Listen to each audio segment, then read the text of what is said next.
Well, President Merrick, Dean Harrell, members of the Board of Trustees, distinguished faculty, parents, family, friends, and the amazing class of 2024, I am so excited to be celebrating this moment with you, your graduation day. Yes, your graduation day. As a fellow Husky, I am with you in how grateful we feel to call Storrs one of our homes. During my time here, I was deeply shaped by my basketball family and was blessed to be a part of some historic Husky championship runs. Can we stop for a minute and show how proud we are of our men's and women's basketball team, both in the Final Four and another national championship? Man, so great. Winning games is one thing, but what inspires me the most about our teams is the way we go about winning. That's what I want to talk to you about today, the way our team truly wins. Have you been able to notice what elevates the best teams from the rest?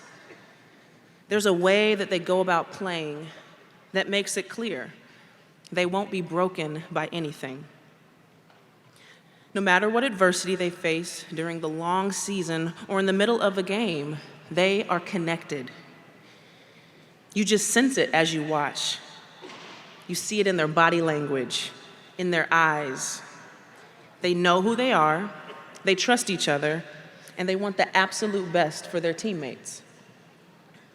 I think this is why watching great teams is so compelling, because at its best, the way of these teams points us to the beauty of what our lives can look like together.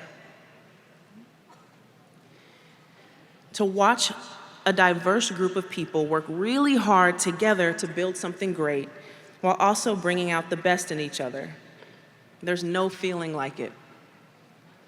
I'm here this evening to help us understand that this championship way is not limited to a handful of All-Americans in an arena, but this true winning team can be cultivated anywhere your feet touch the ground.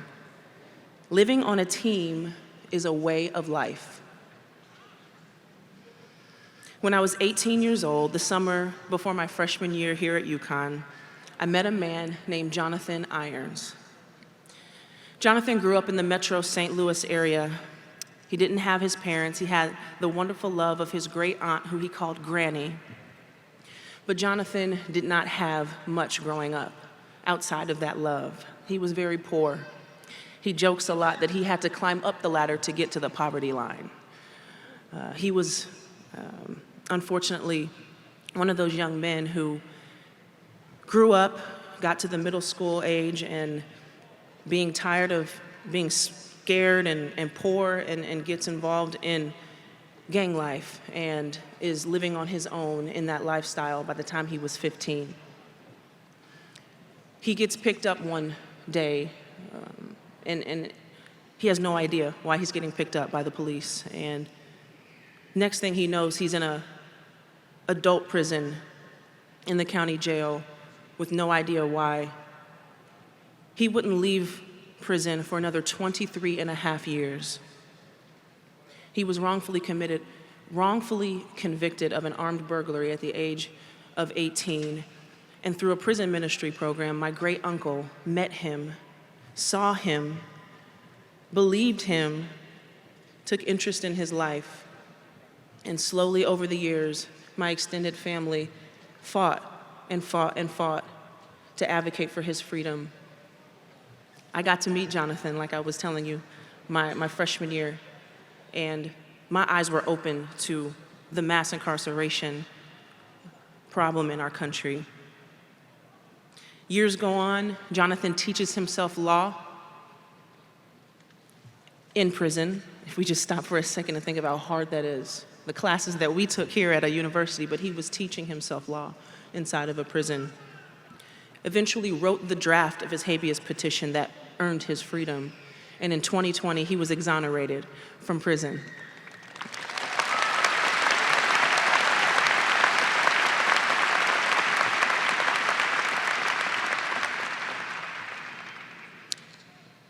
As I got to know Jonathan through my extended family and fighting for his case, I decided I wanted to use my voice and my platform to help advocate for him, and so we teamed up and continued the work forward until 2020.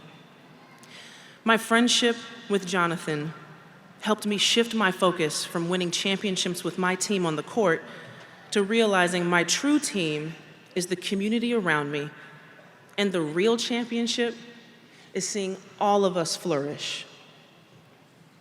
I had found my purpose.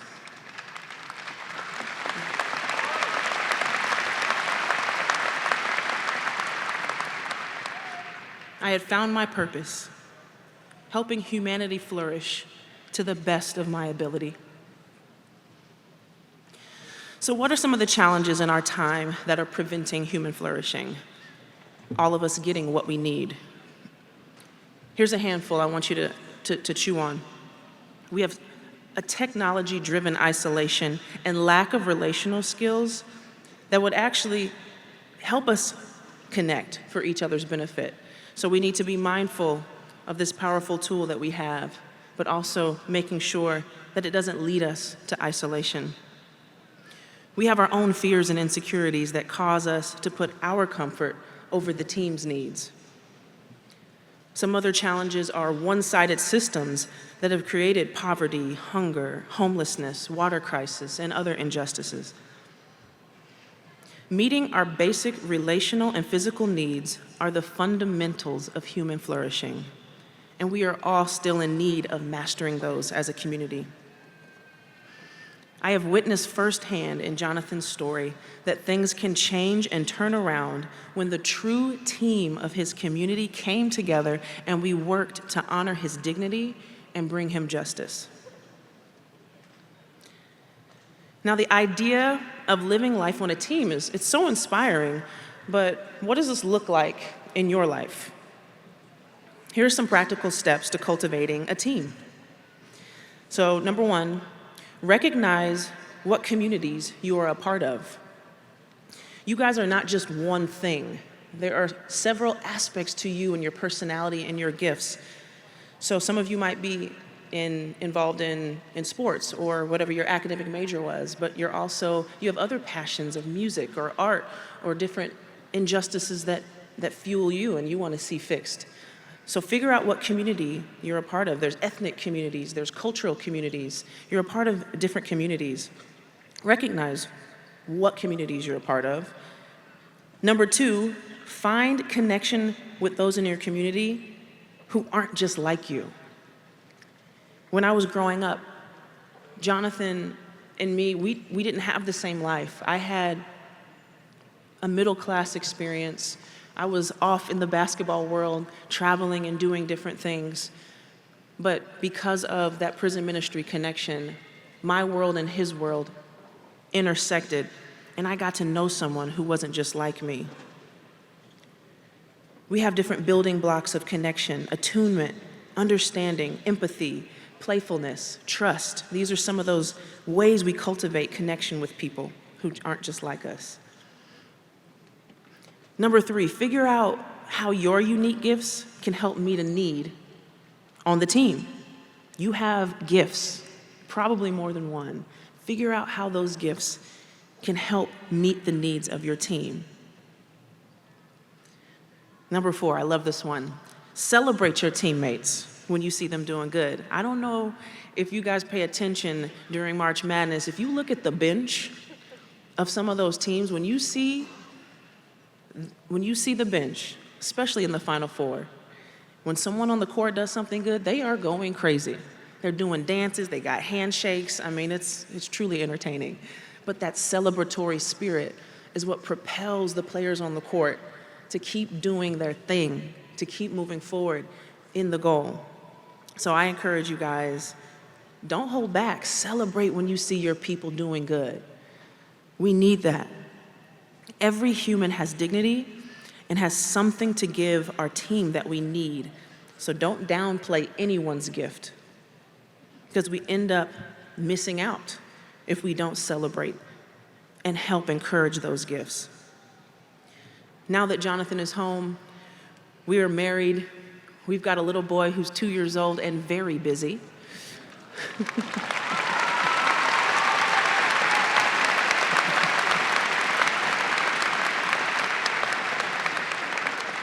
And if you see me walking around, I will show you a picture of him. His name is JJ. But Jonathan is also an entrepreneur.